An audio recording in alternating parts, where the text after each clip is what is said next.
Prose 7. Then I said, "You know that ambition for material things has not mastered me, but I have desired the opportunity for public service, so that my virtue should not grow old and weak through lack of use." Philosophy answered, "Indeed, this is the only ambition which can attract minds which are excellent by nature, but have not yet achieved perfect virtue.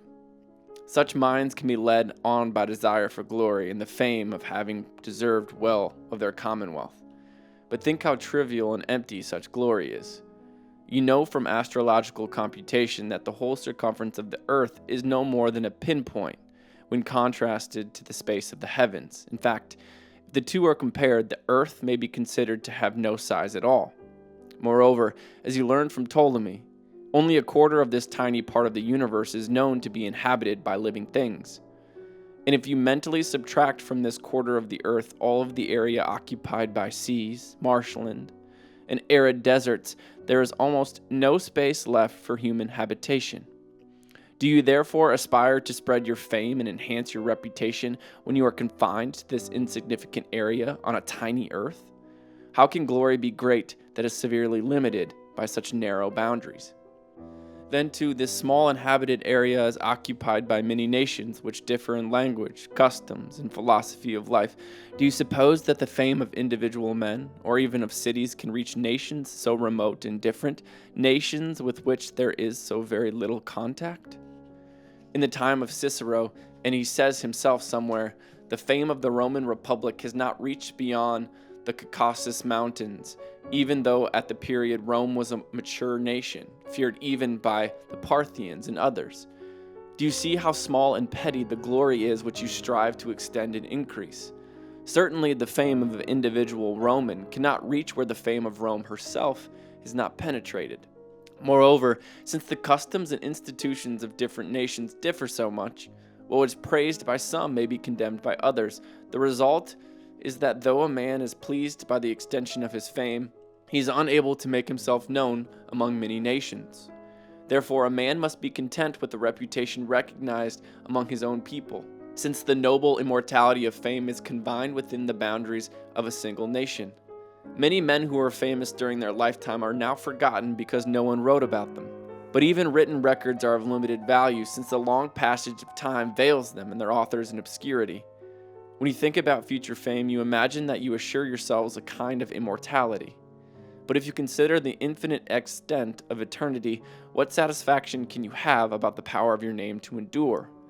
If you compare the duration of a moment with that of 10,000 years, there is a certain proportion between them, however small, since each is limited. But 10,000 years, however many times you multiply it, cannot even be compared to eternity. Finite things can be compared, but no comparison is possible between the infinite and the finite. And so, however long a time fame may last, it must seem not merely brief, but nothing at all if it is compared to eternity. You mortals, however, know how to act justly only when you have the support of popular opinion and empty rumor. You are not satisfied with the assurance of conscience and virtue, but seek your reward in the hollow praise of other men. Did you ever hear the joke about folly of such arrogance? One man was ridiculing another who falsely called himself a philosopher. He called himself this not because he practiced true virtue, but because of vanity. The first man claimed that he would find whether or not the other was a philosopher by the way the other humbly and patiently put up with insults. The would-be philosopher bore the insults patiently for a while and then said, "Now do you think that I am a philosopher?" His tormentor laughed and replied, "I would have thought so if you had kept silent." But seriously, what sort of fame is there for the kind of excellent men I am talking about, those who seek glory through virtue? What do they get from fame after they die? For if men perish completely in death, a thing which our reason prevents us from accepting, there is certainly no glory when the man who is supposed to have it no longer exists.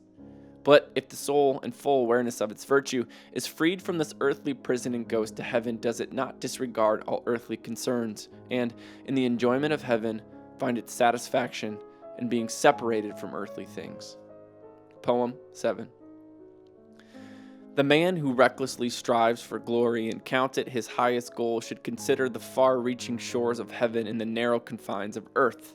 He will be ashamed of a growing reputation which still cannot fill so small a space. Why do proud men try in vain to throw this world's burden from their shoulders? Though their frames spread to remote lands and be sung by many voices, though their proud families acquire high honors, still death is contemptuous of such honor and treats the humble and proud in the same manner. Death equalizes the high and the low. Where now are the bones of faithful Fabricius? What has become of Brutus and stern Cato? Their slight surviving fame entrusts their empty names to some few books. But although we know these fair words, we cannot know the dead. Then lie there quite unknown, for fame will not keep fresh your memory. If you hope to live on in the glow of your mortal name, the day will come at last to take that too, and you will die a second death. Prose 8. But do not think that I am engaged in total war with fortune, for there is a time when that goddess no longer deceives, and then she deserves well of men. That is the time when she unmasks herself, when she shows her face and reveals her true character. But perhaps you do not yet understand what I mean. What I am about to say is so strange that I scarcely know how to make my meaning clear. I am convinced that adverse fortune is more beneficial to men than prosperous fortune. When fortune seems kind and seems to promise happiness, she lies. On the other hand, when she shows herself unstable and changeable, she is truthful. Good fortune deceives, adverse fortune teaches. Good fortune enslaves the minds of good men with the beauty of the specious goods which they enjoy. But bad fortune frees them by making them see the fragile nature of happiness. You will notice that good fortune is proud, insecure, ignorant of her true nature. But bad fortune is sober, self-possessed, and prudent through the experience of adversity. Finally, good fortune seduces weak men away from the true good through flattery. But misfortune often turns them around and forcibly leads them back to the true good. Do you think it a small matter that your terrible misfortune have revealed the feelings of those friends who are faithful to you? Fortune has separated your true friends from two-faced ones. When she left you, she took her followers and left you on your own. Think how much you would have given for this knowledge when you were still on top and thought yourself fortunate. Now you complain of lost riches, but you have found your friends, and that is the most precious kind of wealth. Poem 8. That the universe carries out its changing process in concord with stable faith, that the conflicting seeds of things are held by everlasting law, that Phoebus in his golden chariot brings in the shining day, that the night, led by Hesperus, is ruled by Phoebe, that the greedy sea holds back its waves within lawful bounds, for they are not permitted to push back the unsettled earth. All this harmonious order of things is achieved by love which rules the earth and the seas and commands the heavens. But if love should slack the reins, all that is now joined in mutual love would wage continual war, and strive to tear apart the world which is now sustained in friendly concord by beautiful motions. Love binds together people joined by a sacred bond. Love binds sacred marriages by chaste affections. Love makes the laws which join true friends. Oh, how happy the human race would be if that love which rules the heavens also ruled your souls. Book 3, Prose 1. When her song was finished, its sweetness left me wondering and alert, eager to hear more. After a while, I said, "You are the perfect comforter for weak spirits. I feel greatly refreshed by the strength of your ideas and the sweetness of your music. In fact, I may now be equal to the attacks of fortune. And those remedies you spoke of earlier as being rather harsh, I not only do not fear them, I am quite eager to hear them." Philosophy answered, "I knew it when I saw you so engrossed, so attentive to what I was saying. I waited for you to achieve this state of mind. Or, to put it more truly, I led you to it.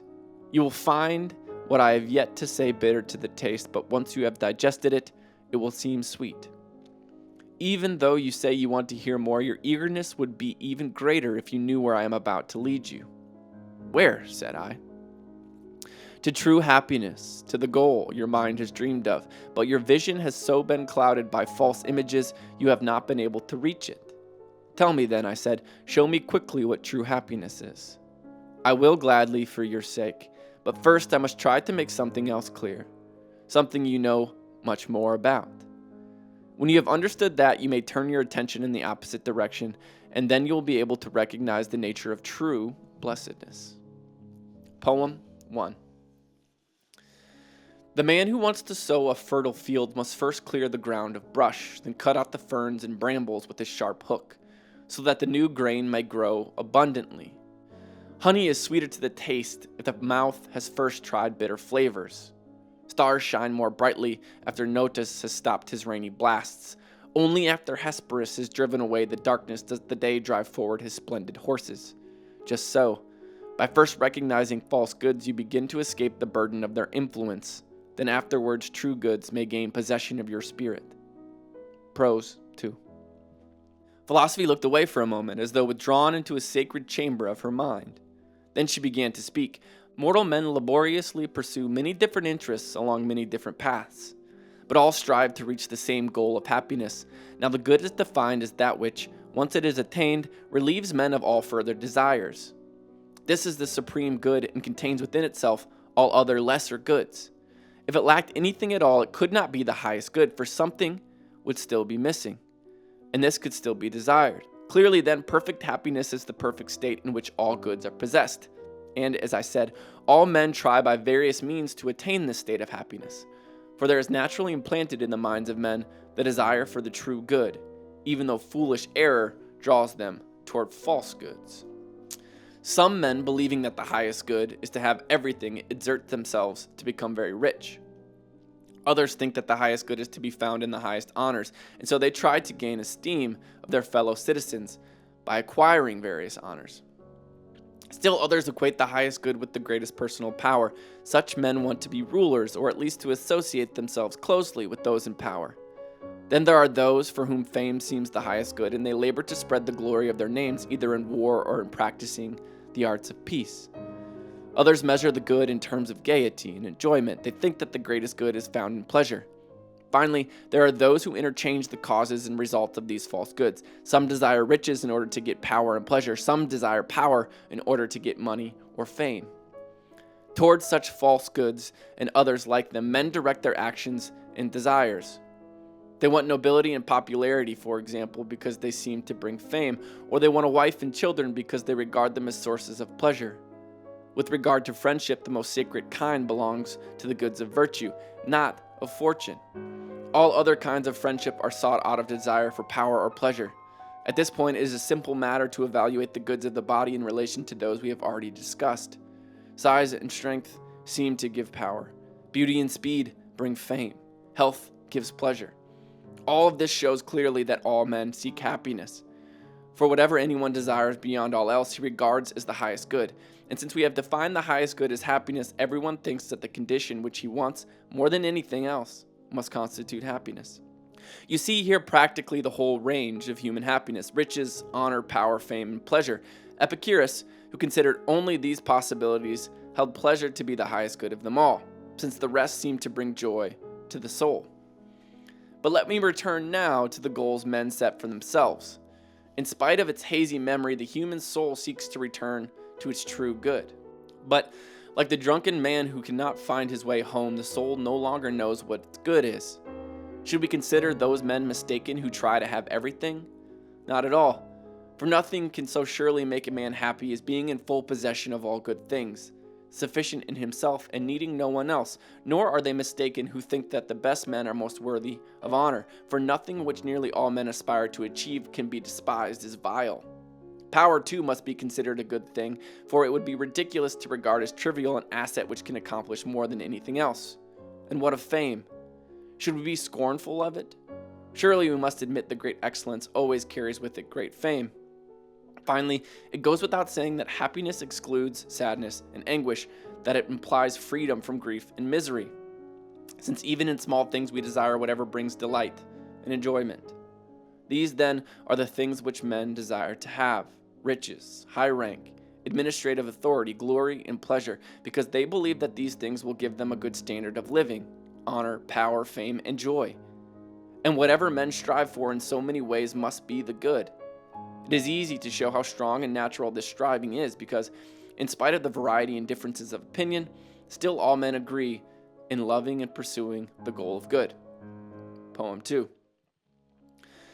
Now I will show you in graceful song, accompanied by pliant strings, how mighty nature guides the reins of all things, how she providentially governs the immense world by her laws, how she controls all things, binding them with unbreakable bonds. The Carthaginian lions endure their fair chains, are fed by hand, and fear the beatings they get from their masters. But if blood should smear their fierce mouths, the sluggish spirits revive, and with a roar they revert to their original nature. They shake off their chains and turn their mad fury on their masters, tearing them with bloody teeth.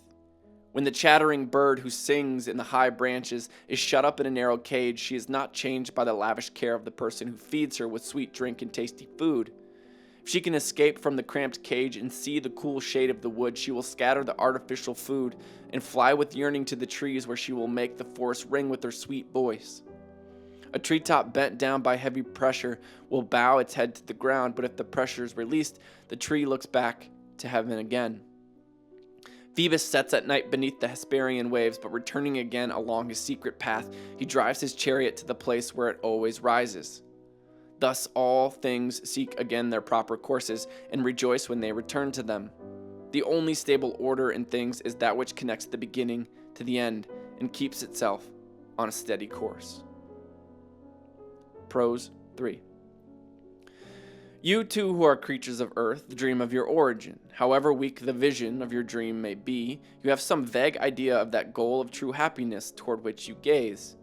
Nature leads you toward true good, but manifold error turns you away from it. Consider for a moment whether the things men think can give them happiness really bring them to the goal which nature planned for them. If money or honor or other goods of that kind really provide something which seems completely and perfectly good, then I too will admit that men can be happy by possessing them. But if they not only cannot deliver what they promise, but are found to be gravely flawed in themselves, it is obvious that they have only the false appearance of happiness. First, then, since you recently were very rich, let me ask you whether or not you ever worried in spite of your abundant wealth. Yes, I answered. I cannot recall a time when my mind was entirely free from worry. And wasn't it because you wanted something you did not have, or had something you did not want? That is true, I answered. You wanted this or didn't want that? Yes. Then doesn't everyone lack something that he wants? Yes, he does, I replied. And isn't the man who lacks something less than wholly self-sufficient? That is true. And even you at the peak of your wealth felt this insufficiency. Of course, I agreed. Then wealth cannot give a man everything and make him entirely self-sufficient, even though this is what money seems to promise. But I think it is important to observe that there is nothing in nature of wealth to prevent its being taken from those who have it. And why shouldn't you agree? Since every day those who are powerful enough snatch it from those who are weaker. In fact, most lawsuits are concerned with efforts to recover money taken by violence or fraud. I agreed that was the case. Therefore, a man needs the help of others to protect his money. Of course, but he wouldn't need it if he had no money to lose. There is no doubt about that. Well, then, the situation is upside down. For riches, which are supposed to make men self-sufficient, actually make them dependent on the help of others. And now let us see whether riches really drive away need. Don't the wealthy become hungry and thirsty? Don't they feel cold in the winter? You may argue that they have means to satisfy this hunger and thirst and protect themselves against the cold. Nevertheless, the need remains, and riches can only minimize them. For if needs are always present in making demands which must be met by spending money, clearly there will always be some need which is unsatisfied. And here I do not press the point that, although nature makes very modest demands, avarice is never satisfied. My present point is simply this: if riches cannot eliminate need, but on the contrary create new demands, what makes you suppose that they can provide satisfaction? Poem 3. Though the rich man has a flowing torrent of gold, his avarice can never be fully satisfied. He may decorate his neck with oriental pearls and plow his fertile lands with 100 oxen, but biting care will not leave him during his life, and when he dies, his wealth cannot go with him.